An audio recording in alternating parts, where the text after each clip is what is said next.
a cuáles son los elementos básicos de generación de una respuesta inmunológica. ¿Recuerdan este esquema?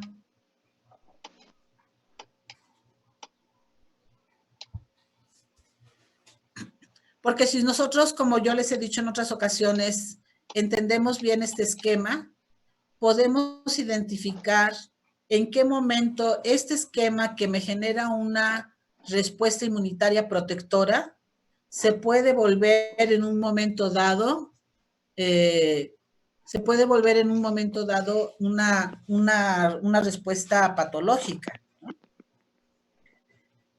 Para recordar simplemente, habría que decir que ante la entrada de un antígeno, ese antígeno es captado por un macrófago, o diría yo más, en una forma más general, ¿no? Por una célula presentadora de antígeno, que es la célula dendrítica, por ejemplo, que es la célula que es realmente profesional en la presentación de antígeno. Pero también un macrófago, como lo hemos visto, ¿no? El macrófago fagocita, o la célula presentadora fagocita el antígeno, lo lleva a su interior, en su interior lo va a procesar y lo va a presentar en su superficie. Y se lo va a presentar a un linfocito T cooperador. Ese linfocito T cooperador va a ser estimulado en esta presentación para secretar interleucina 2, y esa interleucina 2 va a activar a linfocitos B con el mismo receptor de reconocimiento del antígeno, con el mismo receptor TCR, o en este caso BCR, y a otros linfocitos de la estirpe citotóxica supresora, que es el CD8, y todos estos van a empezar, incluyendo el CD4, van a empezar un proceso de proliferación. La interleucina 2 tiene ese efecto de proliferación. Se van a dividir cada célula se divide en 2, y 2 en 4, etcétera, etcétera, y esta proliferación exponencial, al final, termina con una diferenciación. Los linfocitos B se van a diferenciar en linfocitos B de memoria. Un linfocito B de memoria ya vio un antígeno, ¿entienden? Aunque su morfología sea igual, este linfocito B de memoria quiere decir que ya vio al antígeno, necesariamente.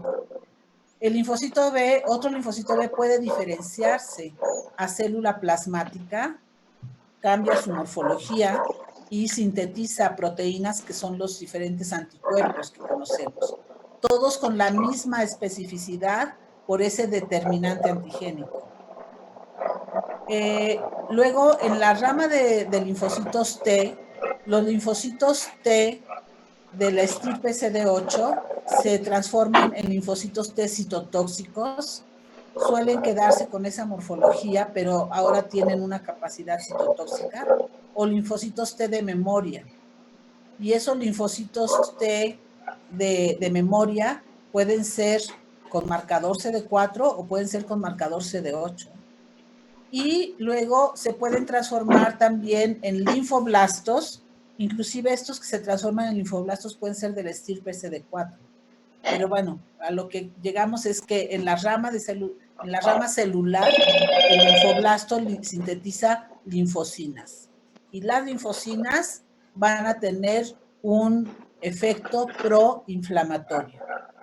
Y por lo tanto, las linfocinas en ese sentido son inespecíficas. No sé si se dan cuenta, ¿no? Provienen de una célula que tiene especificidad, pero ya la proteína en sí ya es inespecífica, que es una gran diferencia con respecto a las moléculas que sintetiza una célula plasmática. Porque la célula plasmática tiene especificidad, pero también los anticuerpos tienen especificidad. No sé si hasta aquí tengan algo que comentar o tengan alguna duda. ¿Alguien quiere comentar algo? ¿Quieren comentarlo en abierto? Prendan sus micrófonos. Ok, esto que nosotros vemos aquí como una respuesta inmunitaria que hemos ya dicho varias veces, la primera vez que se vea el antígeno, se tarda más o menos, todo esto se tarda más o menos una semana en generarse, tanto células como anticuerpos. Y aquí podemos ver claramente la división de respuesta inmune humoral, respuesta inmune de tipo celular, ¿no? Todo esto que estamos viendo, bueno, aquí tenemos la fase inductora, en esta parte de aquí se induce la respuesta, la fase inductora, esta sería la fase proliferativa y esto sería la fase efectora. Y recordar pues que todo esto es una respuesta protectora, ¿no? Sin embargo, si esta respuesta se genera contra un antígeno propio, pues obviamente esto se convierte en una respuesta patológica. Ya estamos hablando de una inmunopatología. Si los anticuerpos que se generan aquí, al combinarse con los antígenos, forman una enorme cantidad de complejos inmunitarios, también se vuelve una patología, porque los complejos inmunitarios que no se eliminan fácilmente, pues nos van depositándose en tejidos, nos van a desencadenar un proceso inflamatorio y de destrucción del tejido, ¿sí? Y entonces de aquí mismo nosotros podemos ir sacando las patologías. Si ese individuo que generó la respuesta por factores genéticos sintetiza más IgE de lo normal, pues entonces se vuelve también una respuesta patológica, porque entonces se va a expresar como una alergia. ¿Se dan cuenta? Entonces, el mismo esquema que nos habla sobre elementos de protección se puede en algún momento dado, por X características, se puede convertir en una respuesta patológica. Pero aquí lo tengo todo en este esquema. Si alguien tiene una duda y quiere expresarla en el chat o abrir su micrófono, con mucho gusto. Ok, entonces nos vamos ahora sí a la presentación. Conste, si nos cortan por ahí la conferencia, tomamos un receso y yo les aviso a sus compañeros para que les diga a qué hora sería la siguiente reunión. Nos vamos a ver la presentación de las patologías de base inmunitaria. No las patologías de base inmunitaria, ahorita les digo que vamos a ver la presentación de generalidades de las patologías de base inmunitaria. Lo voy a poner así otra vez para no tener problemas, ¿sí?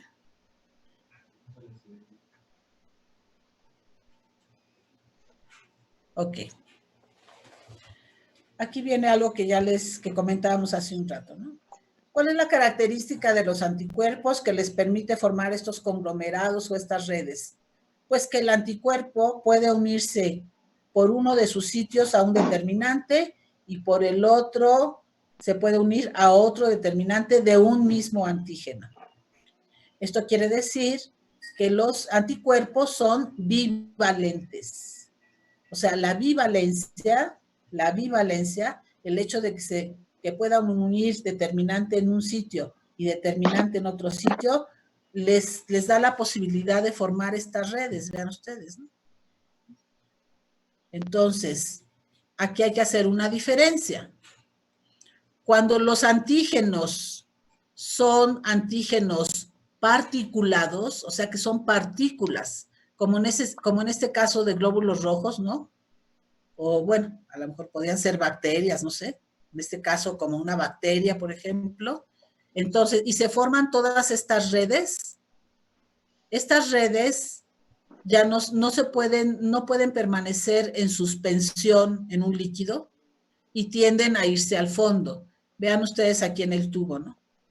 En este tubo, por ejemplo, ustedes pueden tener, por ejemplo, anticuerpos, ¿no? Obviamente los anticuerpos como moléculas no los vemos, ¿no? Pero si ustedes, vamos a suponer que tienen anticuerpos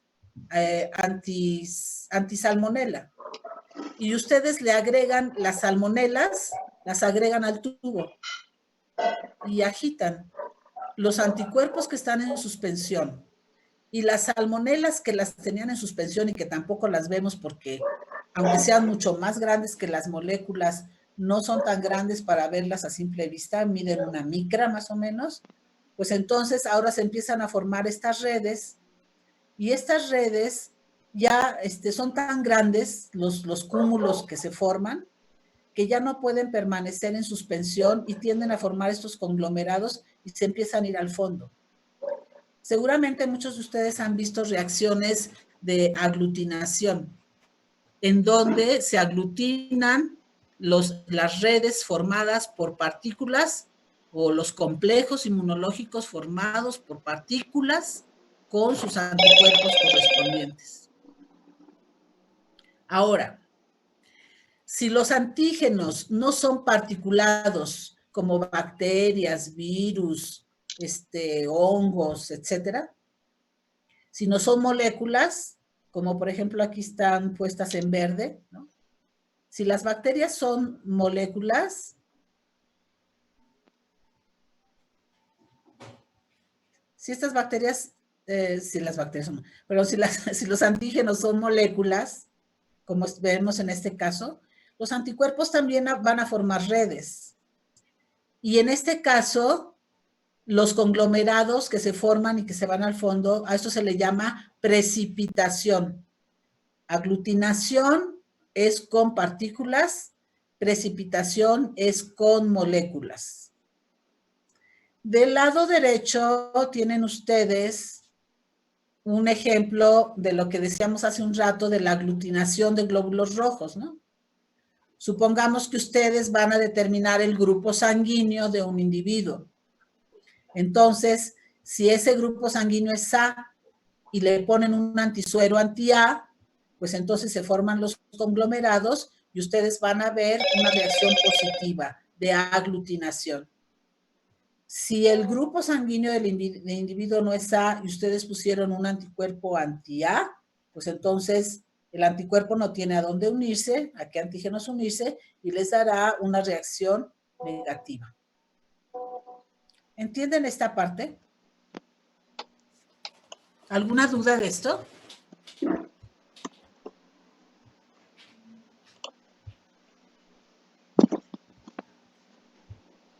Bueno, nos vamos entonces al siguiente, ya, a la siguiente diapositiva. Aquí lo tenemos tal vez un poco más claro, ¿no? Miren, estos son los grupos sanguíneos que observamos en los humanos y los anticuerpos naturales, que son los únicos anticuerpos naturales que conocemos. Todos los demás anticuerpos que formamos no son naturales, son inducidos, ¿no? Pero bueno, cuando nosotros nacemos con estos anticuerpos sin necesariamente tener que haber visto al antígeno. Por eso se llaman anticuerpos naturales. Las gentes que son del grupo sanguíneo A, pues tienen en su suero o en su plasma, diría yo, tienen anticuerpos anti-B.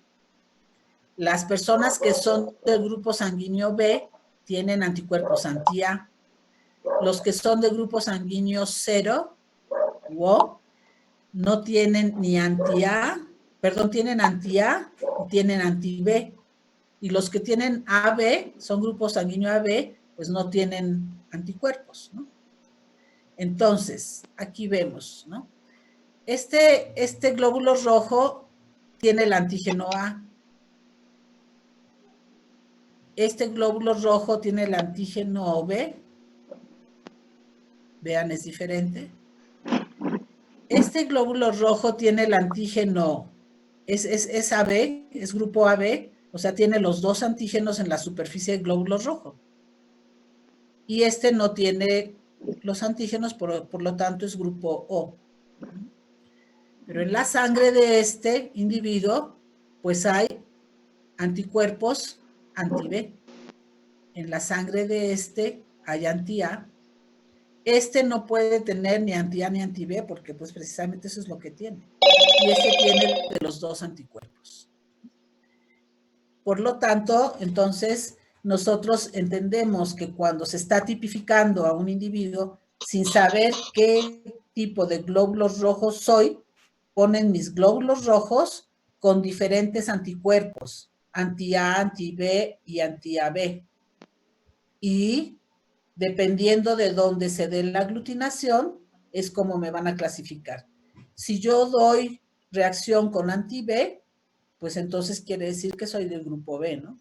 Si doy reacción con anti-A, pues quiere decir que soy A. Si doy reacción con este y además doy reacción con el suero anti-A y anti-B, pues soy entonces grupo AB. Si tienen alguna duda y quieren comentarla o preguntarle en el chat, como gusten. ¿No hay dudas? ¿Nadie pregunta? Ok. Nos vamos a lo siguiente. Y volvemos a hablar sobre cómo se depuran entonces los complejos inmunitarios, ¿no? Los complejos inmunitarios, pues precisamente se van a depurar por células fagocíticas y tiene que ver también, obviamente, el sistema del complemento, ¿no? Cuando son complejos grandes, insolubles en general, pueden tener una reacción con el sistema del complemento, se unen a la superficie de eritrocitos por el receptor de la que ya habíamos hablado, ¿se acuerdan del CR1? Que es el receptor para el C3b del complemento, ¿no? Y los glóbulos rojos van a llevar esos complejos al hígado, ahí se van a degradar. Complejos grandes en tejidos, por ejemplo, pues reaccionan con el complemento, van a ser captados por fagocitos que están ahí en el tejido, que son los infiltrantes, pues, a través de su receptor CR3 para el C3b. Y estos fagocitos, pues, van a fagocitar esos grandes complejos en los tejidos. Y ya los complejos de un menor tamaño, pues, van a ser removidos y degradados cuando los complejos inmunitarios que están circulando van a llegar al hígado o van a llegar al vaso. Ok, pero decíamos entonces que los complejos inmunitarios se pueden depositar y causar daño. Miren ustedes, acaban ustedes de llevar microbiología de este mismo aparato y sin duda las infecciones son las enfermedades más comunes en el aparato genitourinario. Pero también es verdad que cuando se trata de patologías de base inmunológica, cuando se trata de patologías que no son infecciosas, mejor dicho, la respuesta inmunitaria es lo más frecuente, la causa más frecuente de patologías en el riñón. Por eso digo que la patogenia de las nefritis, en la patogenia de las nefritis, tiene mucho que ver la respuesta inmune de tipo humoral. Y la respuesta inmune de tipo celular, pues no la vemos mucho aquí participando, pero sí la que está dada por anticuerpos. Ahora, si la respuesta inmunológica que daña al riñón está dada por anticuerpos, habría que preguntarse si esa respuesta dada por anticuerpos va dirigida contra antígenos propios o se debe a la formación de complejos inmunológicos que no tienen complejos inmunológicos donde el antígeno no tiene que ver con el tejido renal. O tiene que ver, pero que se pueda depositar ahí. ¿Me entienden esta diferencia que hacemos? ¿No? Es decir, el anticuerpo, la pregunta es, ¿por qué se forma el anticuerpo? ¿El anticuerpo se formó contra antígeno que está en el riñón? ¿O los anticuerpos se formaron por otro antígeno diferente, pero cayeron en el riñón? Esa es la gran diferencia de hablar de patologías en donde el anticuerpo va dirigido contra el tejido renal o el anticuerpo se unió al antígeno y cayó en el tejido renal. Es diferente. porque en este porque caso, donde el anticuerpo va donde el dirigido anticuerpo contra el tejido contra renal, el tejido estamos renal, hablando de nefritis, estamos hablando de antimembrana basal glomerular. Estamos hablando de una autoinmunidad. Y en el caso de que el antígeno sea extraño al tejido renal y haya caído en el tejido renal, estamos hablando de nefritis por complejo. Y son dos situaciones diferentes. Aunque como vamos a ver enseguida, el proceso de daño sea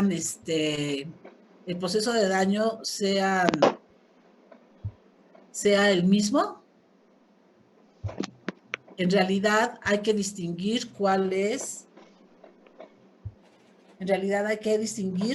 qué es lo que originó ese daño. Si son anticuerpos contra el tejido propio, es una autoinmunidad, o si son antígenos que se unieron a sus anticuerpos fuera del riñón y cayeron ahí, es una nefritis por complejo.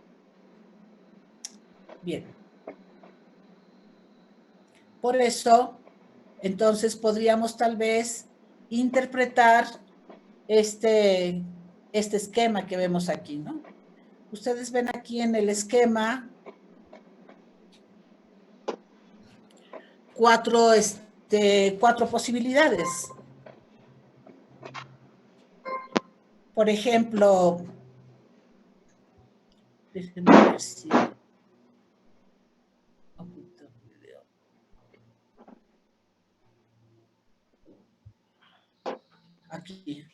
Aquí ven ustedes 4 posibilidades. ¿Alguien de ustedes quisiera explicarme la diferencia entre qué pasa en la 1 y en la 2?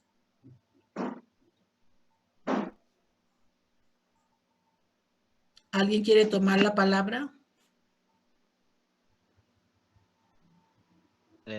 ¿Puedo yo, profesora? Claro. Adelante, Marco. Bueno, a ver, Sí, adelante. Te escuchamos.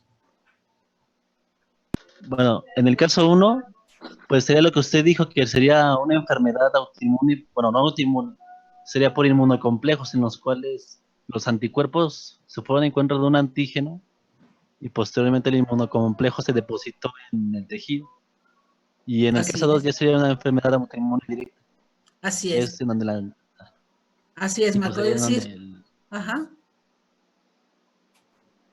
pues Así sería es en que donde el aquí, ajá, dime. Sí, Marco, te escuchamos. Ok, y en la 2 ya sería en donde el antígeno va en directo en contra el anticuerpo va directo en contra de los antígenos del tejido. Así es, ¿no? Aquí vemos claramente la diferencia entre una nefritis por complejo en la número 1 y el mecanismo de una nefritis antimembrana basal glomerular.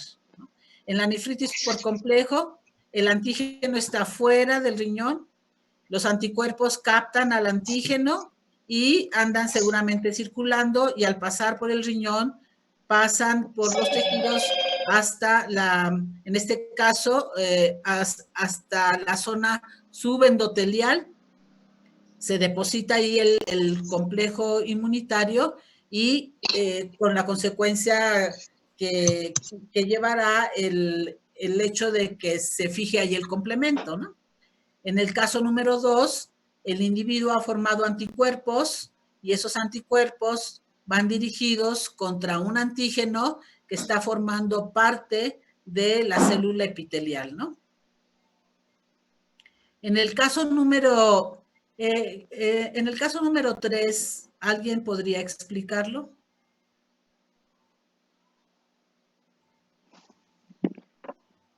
La formación sí, la reacción inmunológica no es no es ni por un antígeno circulante, ni propiamente en el epitelio, sino en las células, al atravesar la barrera endotelial, ¿no? Sí, es que no sé cómo decirlo, sino por una célula que se expresa en el endotelio propiamente, y ya de ahí migra. Ajá. En este, Sandra, encontramos aquí el anticuerpo, el antígeno dio como consecuencia la formación de anticuerpos. Pero aquí nos expresan muy típicamente que el antígeno viajó directamente de la sangre para depositarse en el tejido renal a nivel epitelial. Y el complejo se forma desde que encuentra ya el antígeno prácticamente en el tejido renal, ¿no? Y el número 4, Sandra.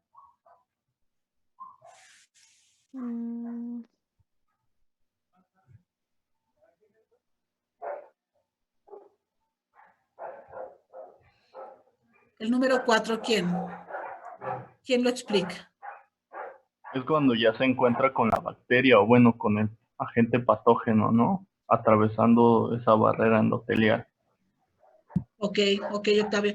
Aquí claramente vemos el antígeno es una bacteria y por lo que nos dice el esquema, la bacteria está infectando o está afectando al tejido renal.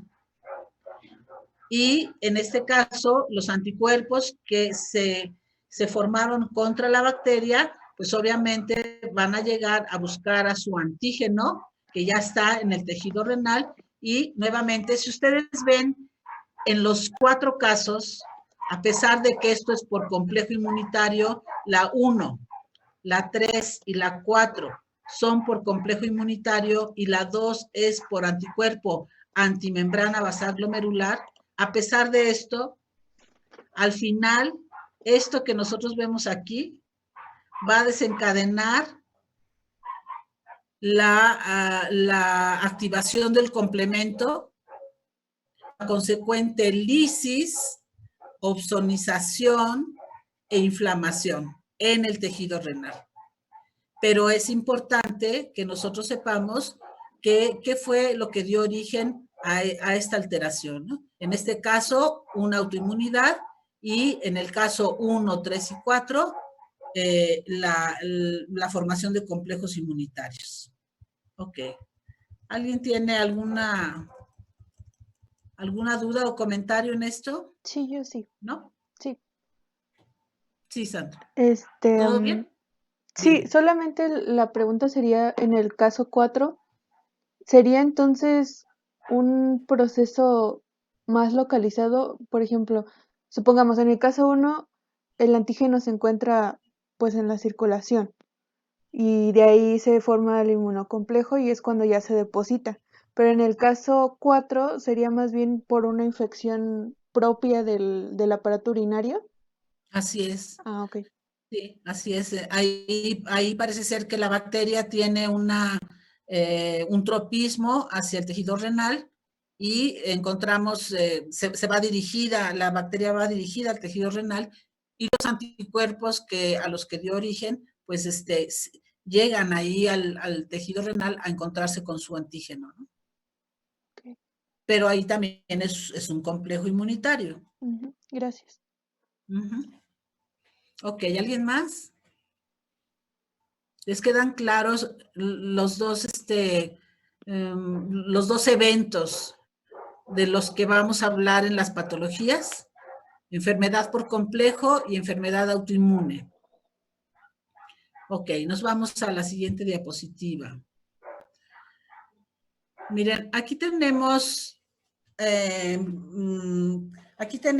esta parte de la importancia que tiene la inmunofluorescencia para revelarnos prácticamente de qué tipo de patología estamos hablando, ¿no? Si por complejo o autoinmunidad, ¿no?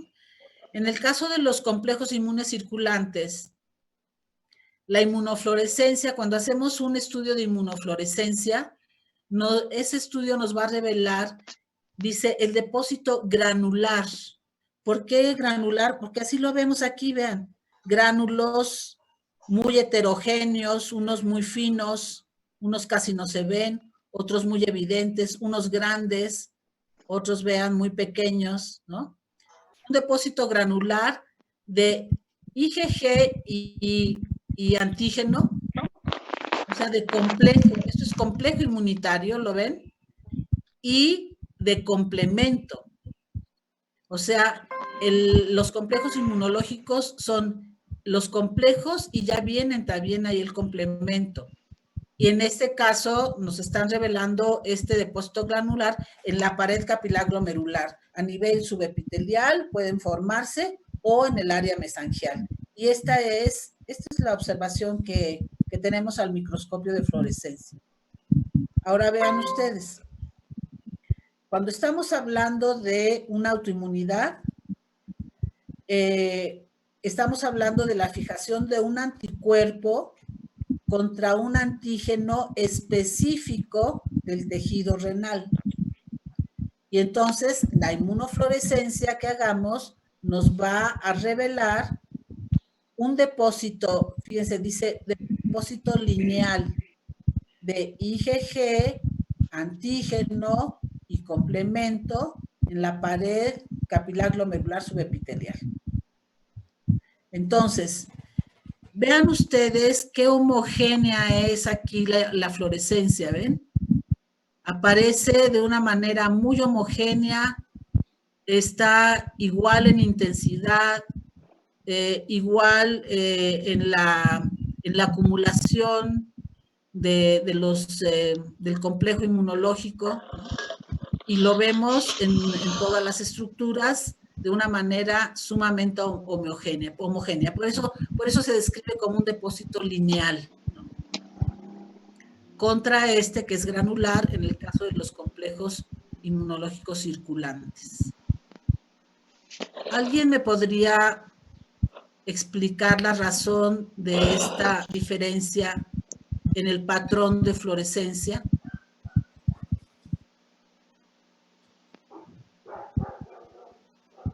¿Néstor?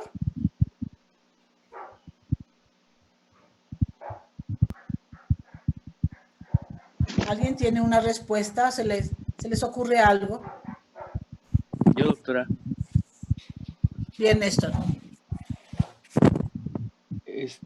Bueno, ahí la diferencia o el hecho de que se vea así distinto es porque el hecho de que estén circulando los complejos inmunes, en el caso de la izquierda, hace que se distribuyen de manera, digamos, desigual. Y en el caso de la derecha, como son sitios de unión específicos, por eso es que se marca como una zona más, digamos que se parece más similar toda la zona en la que se marca, porque está uniéndose a hay un antígeno anticuerpo, pero en una zona específica, y el otro solamente es porque está pasando los complejos inmunitarios. Ajá. Sí, exactamente. Entiendo lo que nos has querido decir. Es decir, del lado izquierdo vemos el depósito al azar de complejos inmunológicos que iban circulando y pues van cayendo pues como pueden y en donde pueden, ¿cierto? En las diferentes cantidades, totalmente al azar, es un evento al azar, ¿no?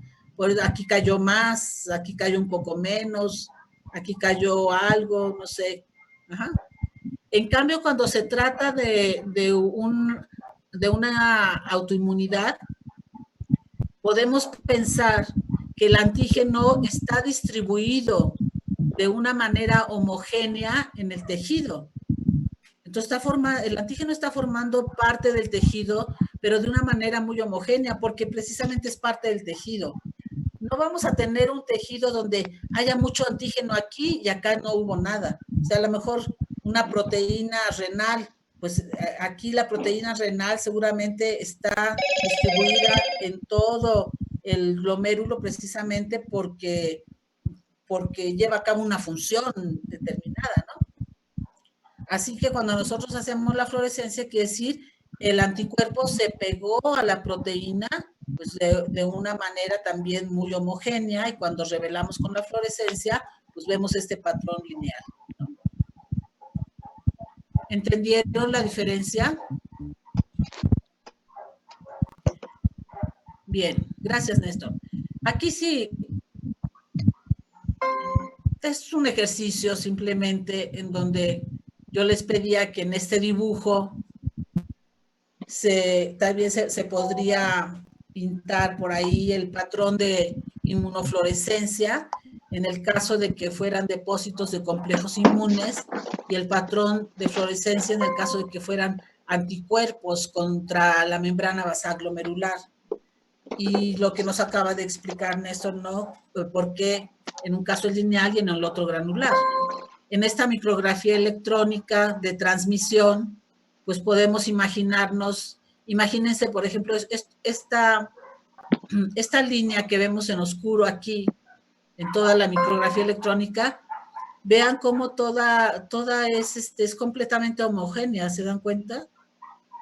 Miren, toda homogénea. Esto quiere decir que los antígenos que forman parte de la estructura renal o de la estructura en la membrana basal glomerular, pues están repartidos, pues sí, así, de manera homogénea. Así es que si hubiera anticuerpos dirigidos contra antígenos aquí, ¿cómo sería la fluorescencia? Pues los anticuerpos se pegarían linealmente, ¿no? Y nos darían un patrón completamente homogéneo, ¿no? En cambio, si fueran complejos inmunitarios que cayeron en la membrana basal glomerular, pues a lo mejor aquí caían más, ¿no?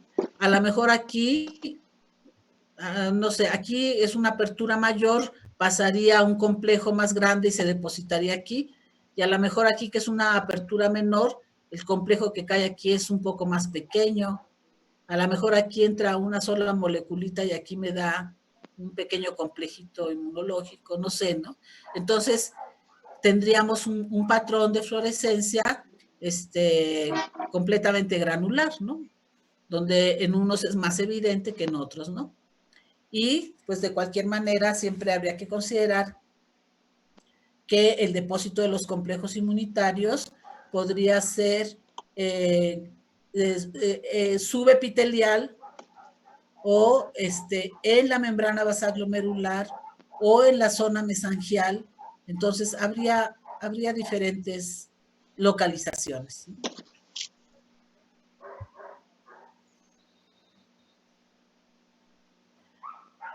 Bueno, entonces, los complejos en la circulación que no van a ser depurados se van a ir al glomérulo, se depositan, puede ser del lado epitelial, en el mesangio o entre el endotelio y la membrana basal glomerular, ¿no?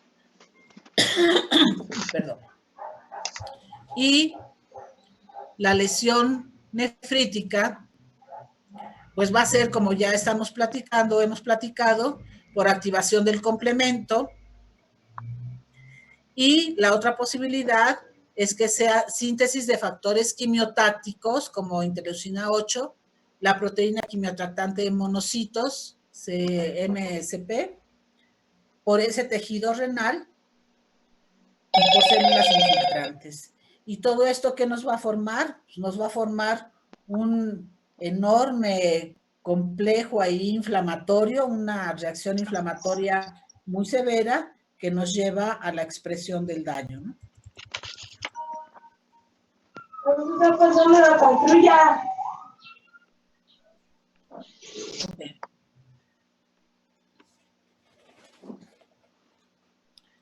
Este es uno de los de las tareas que les voy a mandar. Disculpe, doctora.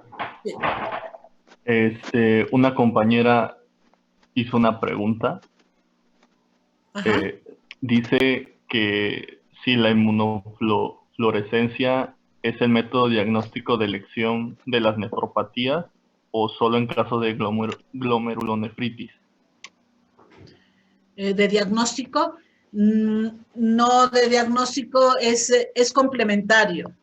O sea, generalmente hay que basar en el diagnóstico clínico y después, en el caso de las nefropatías, pero cuando ya hay, digamos, evidencias de que puede ser, o bastantes evidencias de que puede ser de tipo inmunológico, precisamente la inmunofluorescencia es un método que te puede ayudar a diferenciar. Nada más te ayuda a diferenciar si es por complejo o si es por autoinmunidad, ¿eh? Pero ya si es por complejo, habría que tomar en consideración otros elementos, sobre todo de tipo clínico, para ver qué tipo de nefropatía por complejo es. Porque como vamos a ver enseguida, pues hay varias nefropatías que son por complejo. No sé si con eso queda contestada la duda.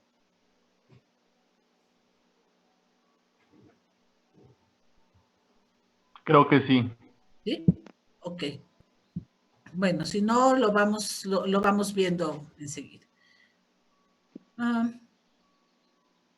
Aquí tenemos, bueno, esto es parte también de las tareas que van ustedes a realizar, pero para que ustedes lo vayan pensando, ¿no? ¿Por qué los pacientes con infección por ciertos agentes infecciosos como virus de la hepatitis B, citomegalovirus, Mycobacterium, desarrollan en algún momento nefritis por complejo? ¿Cuál es la razón? ¿Cuál sería la razón? La otra sería, ¿cómo podríamos explicar la aparición de una nefritis por complejo en individuos que presentan patologías autoinmunes? La autoinmunidad se cruza en algún momento por nefritis por complejo. Y luego, ¿qué alteración genética muy particular podría dar origen a una enfermedad por complejo? Que no necesariamente tuviera que ver con esto. Entonces, por ahí se las dejo para ver si van investigando algo, ¿no? Ahora fíjense, ok, ya vimos que el anticuerpo, el antígeno, el complemento, etcétera, están en el tejido renal. Pero, ¿cuál es la respuesta de las células renales, ya sea mesangiales, endoteliales o epiteliales, ante ese daño que se está provocando por la activación del sistema de complemento y todo el daño que esto desencadena? Aquí vemos que según la afectación, según el grado de afectación o lo que abarca la afectación, las glomerulonefritis las vamos a poder clasificar en glomerulonefritis proliferativa, que es cuando aumenta el número de células, por eso se llama proliferativa, generalmente en el penacho glomerular o en otro tipo particular de células, ¿no? El factor de crecimiento derivado de plaquetas o factor de crecimiento derivado de plaquetas se une a factores específicos en células mesangiales y esto estimula la síntesis de ADN y esto estimula la proliferación celular. Y esto hace entonces que esa glomerulonefritis se exprese como una glomerulonefritis proliferativa. Ahora, hay factores producidos por macrófagos, por plaquetas y células mesangiales, como es el factor de crecimiento transformante beta. Este es un regulador de la reparación tisular y de la producción de matriz extracelular, así como de proliferación mesangial. Ese factor también se estimula cuando hay un depósito de complejos inmunitarios, y la producción de este factor pues lleva obviamente también a proliferación celular. Entonces, son dos eventos que ocurren en el tejido renal como respuesta al depósito de complejos inmunitarios y que llevan a que la glomerulonefritis se exprese como una glomerulonefritis proliferativa. Otro tipo de glomerulonefritis que se ha clasificado también es la membranosa. Se habla de glomerulonefritis membranosa cuando existe un engrosamiento de la pared de los capilares, porque ahí se han depositado de manera anormal los complejos en la membrana basal. Entonces, la membrana se engrosa y eso da lugar a que se clasifique la glomerulonefritis como glomerulonefritis membranosa. La membrana proliferativa pues tiene de los dos, o sea, hay proliferación y hay engrosamiento de la pared capilar glomerular. Y algunas glomerulonefritis se describen como dehiscescencias semilunares cuando existe una proliferación extracapilar de las células epiteliales capilares, pero generalmente vamos a encontrar las glomerulonefritis descritas como proliferativa, membranosa o membranoproliferativa. Esto es según el tipo de afectación, ¿no?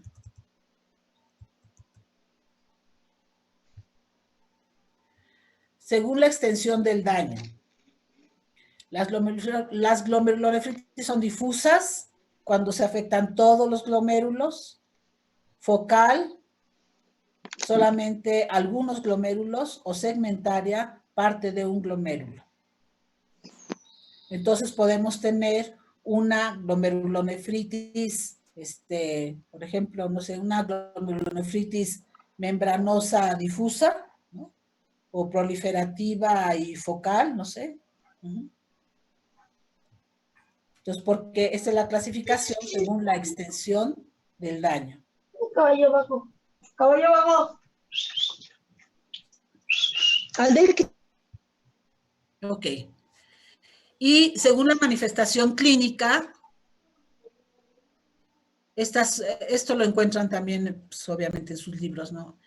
La nefritis aguda se clasifica como nefritis aguda, síndrome nefrótico, síndrome nefrítico, la proteinuria persistente, hematuria recurrente, una insuficiencia renal aguda, insuficiencia renal crónica.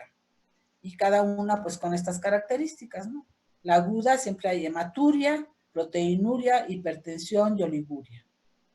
El síndrome nefrótico, hipoalbuminemia y edema por proteinuria. Nefrítico, hematuria con hipertensión. Y cuando estamos hablando de las lesiones que son constantes, que son permanentes, es decir, que son lesiones continuas, pues obviamente a largo plazo o a X plazo me van a llevar a una insuficiencia renal crónica, que es la alteración ya grave por destrucción de la arquitectura normal del riñón y por lo tanto la pérdida de la funcionalidad.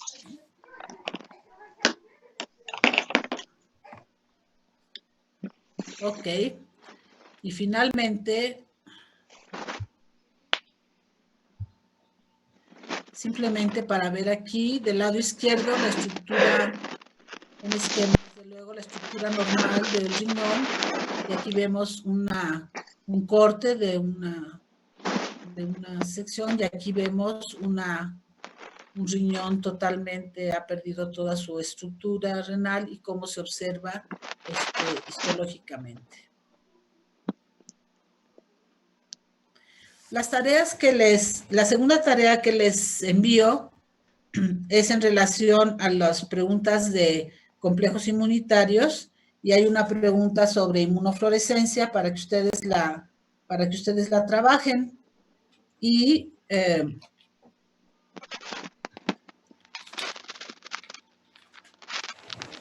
miren ustedes, les voy a enviar unos cuestionarios y les voy a enviar un resumen y cuestionarios sobre las patologías de base inmunitaria. ¿Cuáles son estas? Las vuelvo a repetir, que vienen, se las comenté al inicio del programa. Bueno, perdón, hasta aquí no hay alguna, ¿no hay alguna duda? Entonces todas las tareas son por equipo más. Sí, todas las tareas van a ser por equipo, por favor. A ver.